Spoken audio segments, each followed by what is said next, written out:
What is up, everybody? I hope you're having an amazing day. I'm Caleb, and today we're going to go over GarageBand for your iPhone, everything you need to know to start making some music. So here you see this is after you launch the app, so I'm assuming that you've already downloaded it from the App Store. If not, go search GarageBand in your App Store, download it. If you don't have it, this won't be showing these files like I have here. These are songs I've worked on recently. So you'll see at the bottom left, Recents. Then there's also Browse if you'd like to browse everything. You can search in that search bar up there. We'll get into that in a different video. But today what we're going to do is, if you see at the very top right, it shows a microphone and a plus. That's if you want to just start with a vocal track and just kind of jump into a song. If you're possibly going to be making a beat or maybe using something else, or even doing vocals, you can hit that plus sign next to it. So we're going to hit that plus sign, second from the top right. Boom. Here we go. So we got two things. You'll see up in the top middle is live loops and tracks. Live loops, we'll get into that on another video. We're just going to do tracks for now. As you'll see at the top left, that's to go back. Right here we have audio recorder. That's for recording vocals and things like that. Slide over, we got strings. That's if you want to do like violins, all that type of stuff. I'll do videos on each of these individually, but right now this is just kind of a general overview of everything. So boom, we'll go over. There's some bass if you want to get that bass going. We go over here, we got guitar, world instruments, a drummer boy for some drums, external, that's for opening up external plugins. So we'll talk about that later as well, but there's apps you can download and use inside of GarageBand, which is really nice. Just like a computer. It's actually a full digital audio workstation, like Fruity Loops, like Logic, like Pro Tools, all that stuff. This is fully functional. And so it's kind of like opening up like Waves plugins inside of there. You could do that on here. If you don't know what I'm talking about, don't worry. We'll get into that later. Over here is Sound Library. This is where you can download samples and whatnot. Keyboard, this is your synths and keyboard sampler, all that good stuff. This is some other drums right here.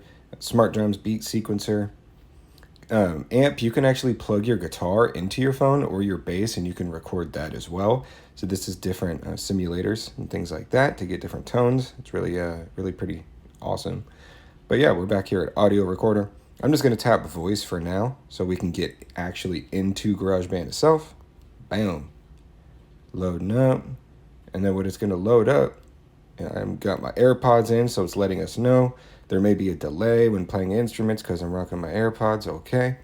So this is just kind of a regular vocal preset. As you could see, the green bar on the left going up showing that it's catching my audio. It's actually recording it. At the very top left, you see that arrow pointing down? Tap on that. That's if we want to go back to my songs, or if we want to tap lead vocals, it'll give us some other options of presets for that. We're not going to do that for now. We'll go one to the right of that. This takes us right back over here. It's like a quick jump. Boom, we'll click back. The third one from the top left, this is what's called our timeline. So if you'll notice, everything else stayed the same at the top except for that.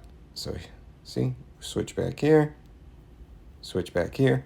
That just switches from either whatever you're in, if you're in one of the drums or the microphone or anything like that, it goes back to this timeline. This is where all your recording's going to happen. It lays it down on this screen. The fourth one from the top left, see those faders right there? What that does is that brings up the track settings and all that good stuff. So you have your volume, your pan. That's a mute right here you'll see going on and off. This is a solo. This makes it so everything else gets muted as you add more tracks. Plugins and EQ. It has a compressor already on it, about halfway. Treble, bass. We'll get into more details of that later. Master effects, echo, and reverb. Okay, so we're going to go ahead and we're going to tap on that again to close it. Effects. This is kind of some effects if you want to do filters, repeaters, all that good stuff, like to kind of remix your songs and add some cool effects to it. You could do that, but we're going to exit out of that for now.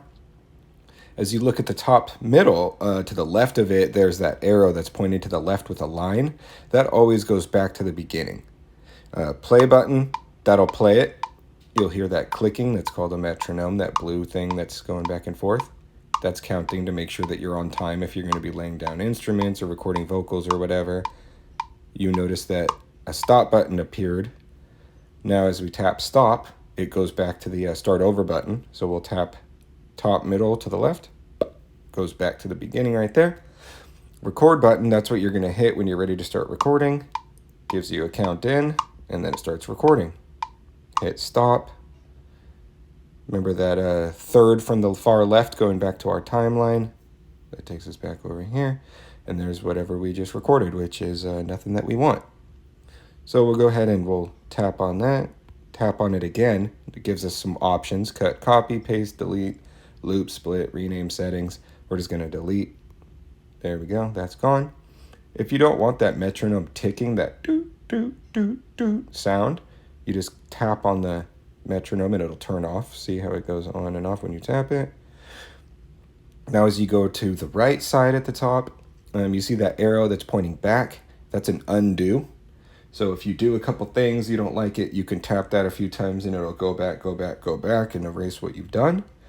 That little loop in the middle that says 1 on it is exactly that. It's different Apple loops, which you can download from the app itself. We'll get into these a little bit later, but these are a bunch of loops you can use for making beats. Files is different things. I had Epic Movie Intro that I had pulled up. These are things you can download from the internet and then open in here when you're making your beats, which is nice.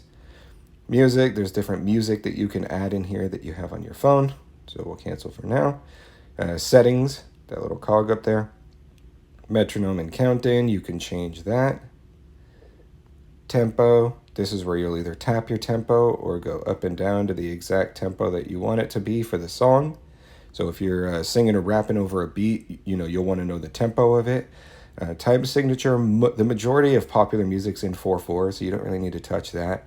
But key signature, this is what you'll want to do is along with your BPM if you're recording vocals, is you'll want to know, okay, what key is this song in? Is it in D minor? Is it in, whatever, A major?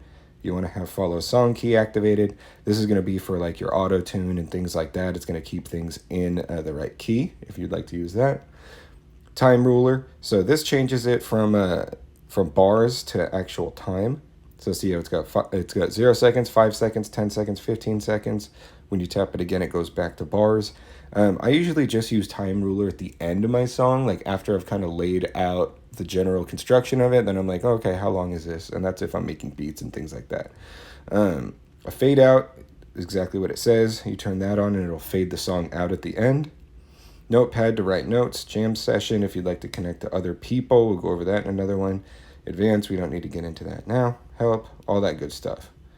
Done. Now, last but not least on this screen is the far right, somewhat close to the top, that plus button.